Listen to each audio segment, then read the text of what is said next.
Bonjour et bienvenue à l'émission Chrétien comme Christ. Le thème de notre émission aujourd'hui est « Besoin de puissance ». Alors Christine, tu as un texte à nous lire, oh là là, dans les Actes des Apôtres. Oui, au chapitre 2, on va parler de la Pentecôte. Le jour de la Pentecôte, ils étaient tous ensemble dans le même lieu, et tout à coup, il vint du ciel un bruit comme celui d'un vent impétueux, et il remplit toute la maison où ils étaient assis. Des langues semblables à des langues de feu leur apparurent, séparées les unes des autres, et se posèrent sur chacun d'eux. Et ils furent tous remplis du Saint-Esprit, et se mirent à parler en d'autres langues, selon que l'Esprit leur donnait de s'exprimer. Et là, on voit pour la première fois le Saint-Esprit qui vient, qui descend sur les apôtres, et il commence à faire des choses extraordinaires auxquelles probablement ils ne s'attendaient pas. Oui, je pense qu'ils n'étaient pas vraiment préparés à ce qui allait se passer. Déjà, voir des langues de feu qui apparaissent tout à coup, ils ont dû se dire « Oh, on a une hallucination collective, il y a des langues de feu ». Et puis, c'était pas juste ça, c'était pas juste quelque chose de visuel, c'est que quelque chose s'est passé en eux. C'est-à-dire qu'ils ont été remplis, ici c'est écrit remplis du Saint-Esprit, ils ont commencé à parler en langue, etc. Enfin, on connaît ces termes, mais il y avait un effet profond à l'intérieur de eux-mêmes qui s'est fait, et plus jamais ils ont été les mêmes après. Absolument. La présence du Saint-Esprit en nous va changer complètement notre vision de la vie. Et parce que, justement, le Saint-Esprit, il est là, c'est Dieu lui-même qui vient demeurer en nous, qui vient faire sa place en nous et qui nous permet de vivre des choses surnaturelles. C'est ce qu'ils ont vécu. Parce que le phénomène de la Pentecôte, si je peux l'appeler comme ça, entre guillemets, phénomène, c'est que il s'est passé quelque chose de précis à un moment précis, selon une promesse qui leur avait été donnée, et pas seulement par Jésus, parce que Jésus a dit « Je vous enverrai ce que le Père a promis », mais bien dans l'Ancien Testament, on a beaucoup d'endroits où on parle que l'Esprit viendrait demeurer en nous. Mais ça, c'est une chose, mais à le vivre, c'est autre chose, parce qu'ils ne s'attendaient pas à vivre cet événement de la façon dont c'est arrivé, avec, comme tu dis, ces flammes de feu, ce vent impétueux, le bruit. C'était le bruit d'un vent impétueux. Quelque chose de divin, de puissant s'est manifesté à ce moment-là. Et c'est vrai que le contact avec la puissance de Dieu change notre destinée, notre destination. Et tu disais très bien, ça change aussi notre façon de voir, de percevoir les choses. Et ça a commencé à l'extérieur, d'abord le bruit, et puis ils ont vu ces flammes, et puis c'est comme si ces flammes, elles étaient entrées en eux. C'est le feu de Dieu, le Saint-Esprit de Dieu, mais un peu comme un feu qui est entré en eux, et ça a changé, je veux dire, même leur caractère, quelque part. Avant, on savait qu'ils étaient craintifs, qu'ils avaient peur un peu, qu'ils fermaient les portes, ils étaient plutôt enfermés. Mais là, ils n'étaient plus, je vais dire une expression, ils n'étaient plus eux-mêmes.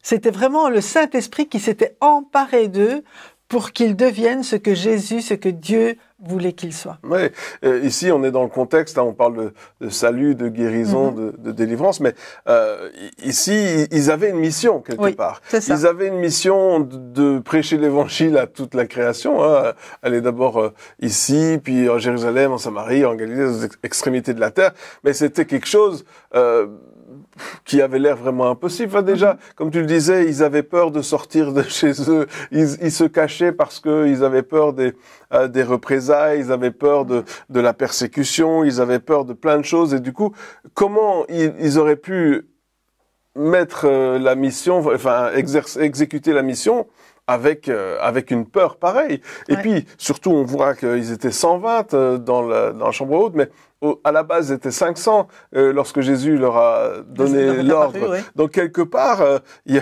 y avait déjà une bonne partie, 380 personnes qui étaient quand même, qui étaient quand même parties parce que la tâche semblait au-delà des forces, au-delà de leur capacité, et même peut-être qu'il y en avait quelques braves, on sait que Pierre, lui, il fonçait dans le tas de toute façon. Même s'il y avait quelques braves parmi eux, c'était jamais suffisant pour pouvoir faire ce qu'il devait faire. Et je pense que ce qu'on doit voir ici, c'est pas juste un fait historique. Un jour, il y a eu les actes des apôtres, il y a eu le Saint-Esprit qui est descendu, acte 2, le texte qu'on connaît bien, c'est l'histoire, la Pentecôte, voilà. Non, c'est pas juste un fait historique, c'est quelque chose qui aujourd'hui, on doit pouvoir s'identifier à ça. Oui. Se dire, mais est-ce que moi aussi j'ai besoin d'être rempli du Saint-Esprit?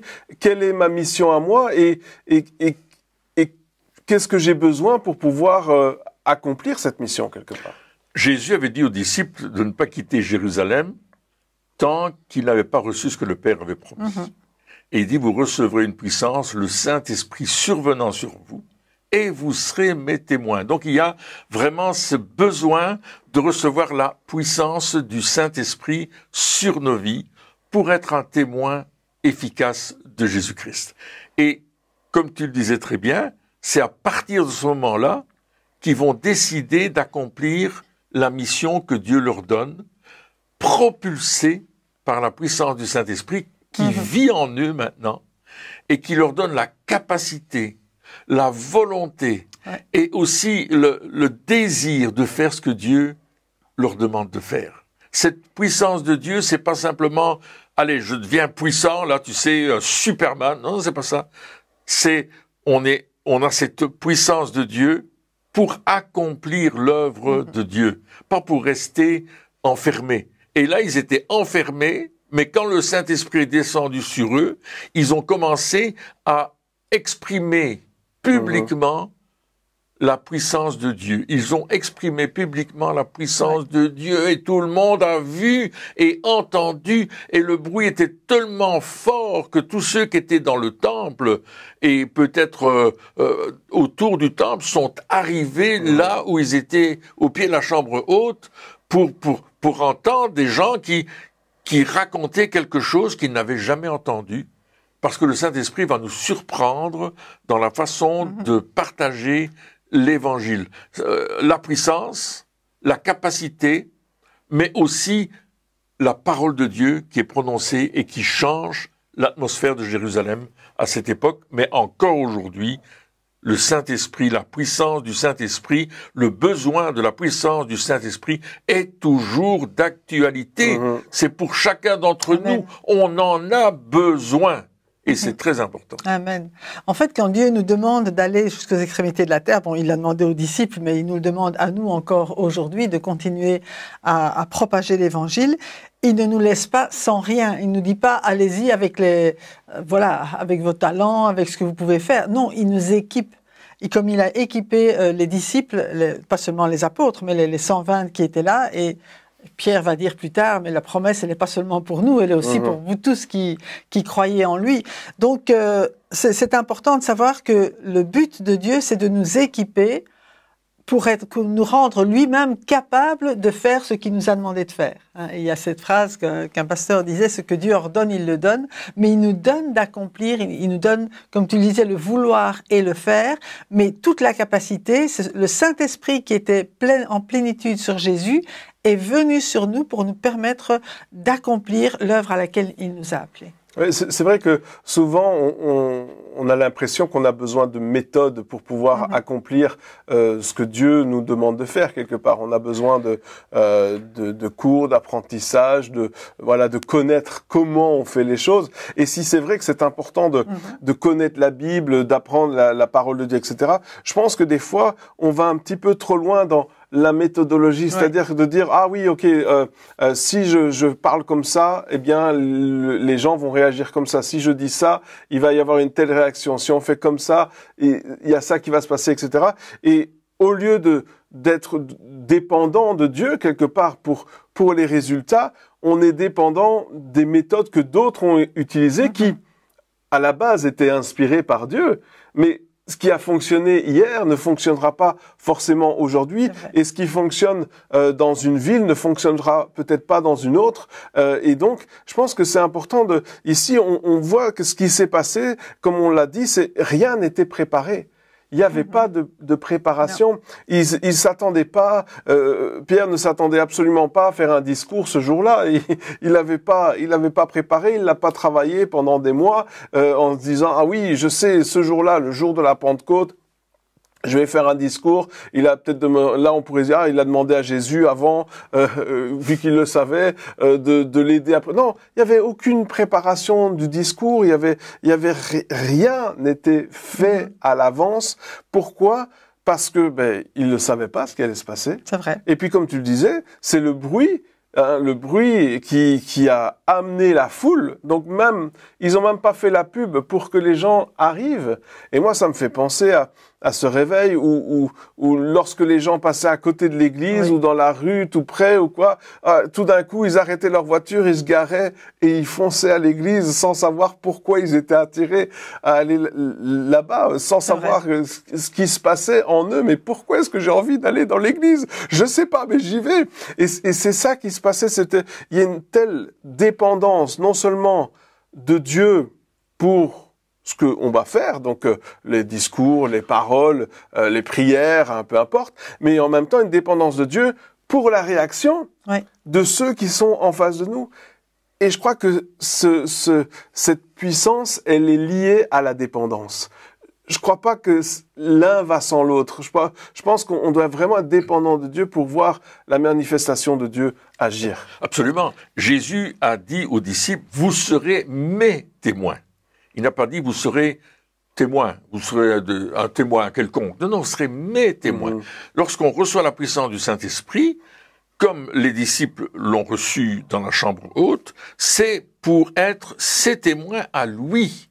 C'est de lui qu'on va témoigner, c'est de lui qu'on va parler. Et lorsqu'on lit les Actes des Apôtres, on voit qu'il est question de Jésus tout au long des Actes des Apôtres. Il est question de la prédication de l'Évangile et de la manière dont le Seigneur va répandre l'Évangile dans tout le bassin méditerranéen d'ailleurs, d'une façon extraordinaire, parce que là, c'est la puissance du Saint-Esprit qui va accompagner les disciples. La seule préparation qu'ils ont vraiment eue, c'est les 10 jours de prière. Ils sont ensemble dans le jeûne et la prière. Ils sont en train de louer le Seigneur, d'adorer le Seigneur, et ça va se répéter tout au long des actes, où on voit des endroits où les disciples de Jésus sont ensemble pour louer le Seigneur, pour prier le Seigneur, pour chercher la face de Dieu, et chaque fois le Saint-Esprit s'exprime et parle aux disciples et leur dit ce qu'ils doivent faire, comment ils doivent le faire et où ils doivent aller. Et ça, c'est la force extraordinaire de la puissance du Saint-Esprit qui est en nous. Ouais. Et on voit que c'est pas une puissance individuelle, bien que chacun la reçoit pour soi, mais c'est pour l'utilité commune, nous dira Paul dans l'Épître aux Corinthiens, chapitre 12, au verset 7. Vous recevez cette puissance, vous recevez les dons du Saint-Esprit pour l'utilité commune. C'est-à-dire que on travaille ensemble avec le Saint-Esprit. On le reçoit individuellement, mais on travaille ensemble avec la puissance que le Saint-Esprit nous communique, sa présence en nous. En fait, c'est ça, la puissance du Saint-Esprit, c'est sa présence en nous. Et nous savons que Dieu est le tout-puissant, le tout-suffisant. On l'appelle d'ailleurs l'El Shaddai. Il est capable de faire n'importe quoi. C'est le Créateur. Il tient toutes choses dans ses mains.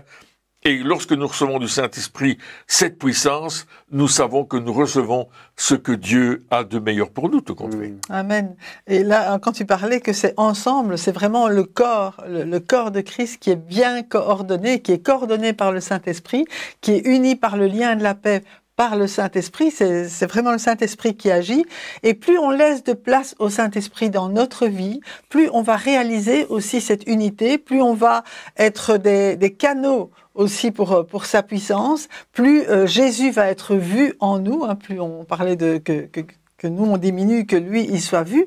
Et c'est ça qui s'est passé finalement à la Pentecôte déjà, où c'était plus eux, c'était vraiment Jésus en eux, par la puissance du Saint-Esprit. Et quand on entend Pierre, effectivement, qui donne un message, qui, comme tu disais, qu'il n'avait pas préparé, mais c'est comme si tout ce que Jésus avait enseigné lui a été révélé à ce moment-là pour le donner à ce peuple qui, enfin va comprendre, parce que le Saint-Esprit va agir aussi en eux pour leur donner la révélation de ce que Pierre annonce. Oui, il y avait cet effet de surprise, au fait. Oui.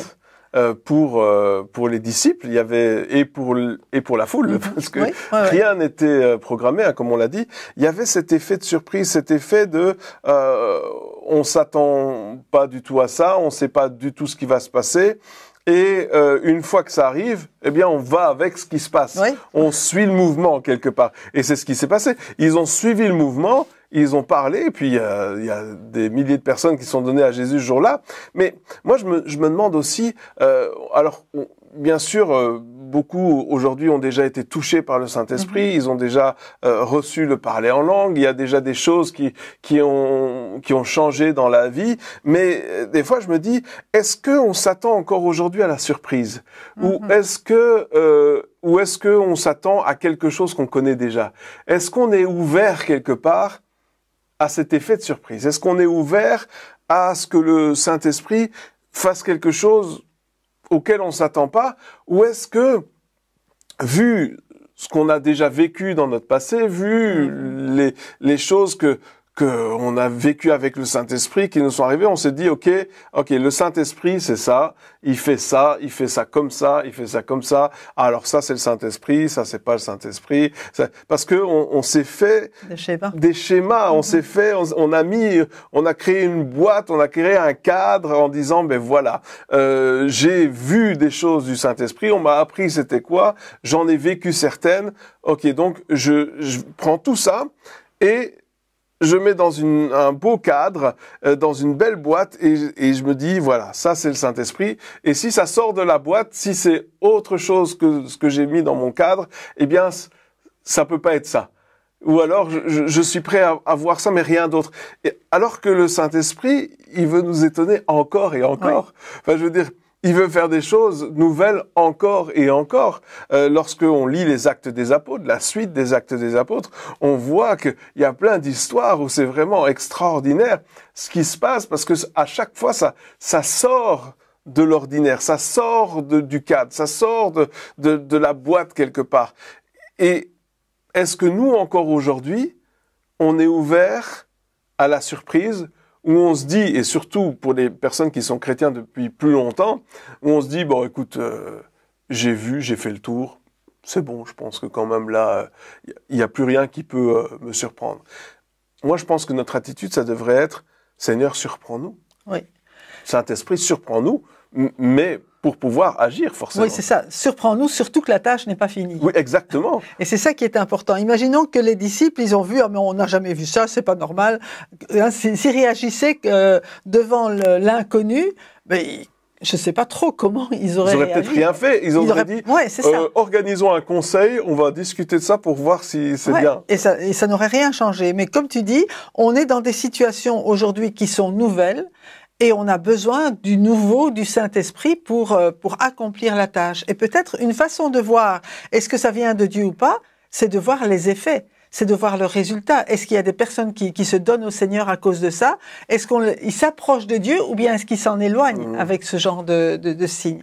Et ça, c'est un test quelque part pour dire oui, ça vient de Dieu parce que ça ramène des personnes au Seigneur, parce que nous-mêmes, ça nous ramène près du cœur de Dieu. Et c'est de ça qu'on a besoin. On a besoin d'un feu nouveau encore aujourd'hui pour terminer la tâche qui est là devant nous, que tout le monde entende le message de la bonne nouvelle de l'Évangile. Et on ne peut pas se permettre de dire non, c'est pas de Dieu parce que ça ne me convient pas. On peut dire waouh, Seigneur, tu fais des choses extraordinaires et tu as des méthodes et des moyens que nous on n'avait même pas imaginés, mais tu le fais aujourd'hui parce que tu aimes ce peuple, parce que tu veux que les gens entendent, parce que tu veux qu'ils soient touchés par toi. Donc je crois que là, si on dit non à ce que Dieu fait simplement parce que ça rentre pas dans notre cadre, on est en train de lutter contre le Saint-Esprit. Oui, et puis c'est intéressant parce que tu disais pas juste dire non, mais aussi essayer de comprendre peut nous ralentir, peut ralentir le processus. Si le jour de la Pentecôte, ils avaient essayé de tout comprendre avant d'agir, ils auraient loupé le coche quelque part. Donc, est-ce qu'il n'y a pas aussi cette... comme tu dis, être ouvert au nouveau, mais en même temps, être prêt à se tromper. Tu vois, être prêt à se dire, ah ben, on va faire les choses parce qu'on pense que ça vient de Dieu. Alors, on est ouvert au fait que peut-être on est dans l'erreur. Parce qu'il y a des personnes qui disent, ah non, je suis sûr, ça vient de Dieu. Ainsi a parlé l'Éternel. C'est ça que je dois faire. Puis ils font n'importe quoi. Mais en se disant, OK, on n'est pas sûr là, mais on a l'impression qu'il y a une pulsion divine de l'Esprit Saint qui est là. Et on veut le faire tout en se disant, OK, on est ouvert à ce que quelqu'un nous reprenne. On est ouvert au fait que peut-être on se trompe. Mais au moins, on reste pas inactif. On a essayé. On a essayé et on perd pas des heures et des jours et peut-être même louper le coche de ne pas le faire parce qu'on essaye de tout comprendre. Et l'apôtre Paul disait à un certain moment, faites tout pour la gloire de Dieu. Ce que nous allons accomplir, c'est pas pour notre gloire. Si on veut utiliser, entre guillemets, le Saint-Esprit pour attirer la gloire sur nous, on fait une erreur. Ça, c'est vraiment une erreur. Ça. Ouais. Mais si on le fait parce qu'on veut que Dieu soit glorifié dans l'œuvre que nous allons accomplir, les bonnes œuvres préparées d'avance, afin que nous les pratiquions, c'est dans cette direction-là qu'on veut entrer. Et c'est exactement ce que le Saint-Esprit va nous amener à faire. Des choses parfois qui dépassent notre entendement. On savait qu'on devait le faire, mais on ne savait pas comment. On ne savait pas, parfois on ne savait pas pourquoi on allait le faire. Et puis tout d'un coup, les portes s'ouvrent, comme le jour de la Pentecôte, et Dieu accomplit des choses extraordinaires. Devant cette action de Dieu dans notre vie et le fait d'être capable de nous tromper, d'être capable de dire j'ai fait une erreur, d'avoir l'humilité de dire je me suis trompé dans ce que j'ai fait, eh bien on va être de ceux qui allons aller beaucoup plus loin avec Dieu, parce qu'on est capable de dire, Seigneur, écoute, là, j'ai pas bien écouté ta voix, j'ai pas bien écouté ce que le Saint-Esprit me disait, mais aujourd'hui, je veux changer les choses et je veux revenir dans la voie que tu m'as tracée. Et on voit ça, comme tu disais, dans les Actes des Apôtres, on voit qu'à un certain moment, il y a comme des difficultés, mais ils vont chercher la voie du Saint-Esprit pour avoir la solution de Dieu, qui est toujours une solution très simple. Et on voit le jour de la Pentecôte, c'est très simple.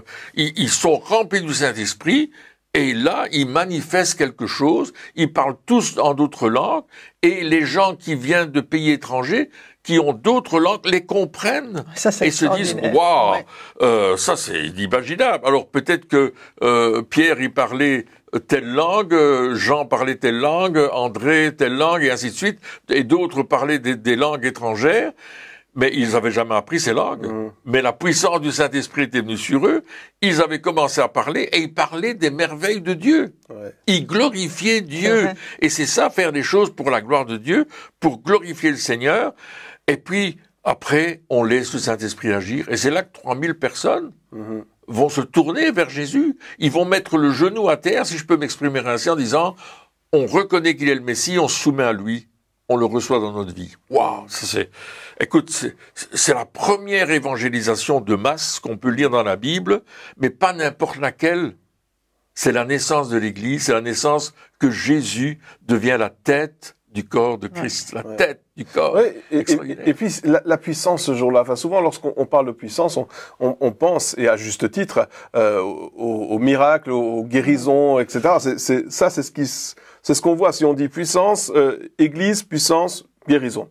Souvent, c'est ça que le miracle, signe, miracle, guérison. Mais ici, dans ce cadre-ci, alors bien sûr, il y avait le parler en langue où les gens comprenaient dans leur langue, mais ce qui s'est passé, la réelle puissance qui a agi, c'était les cœurs qui étaient vivement touchés.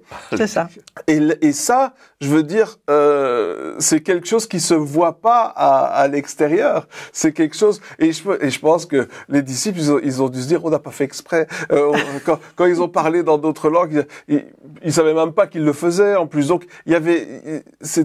ça reposait pas du tout sur eux, en fait. Et le fait que les gens soient touchés, on peut pas forcer quelqu'un à être touché, hein.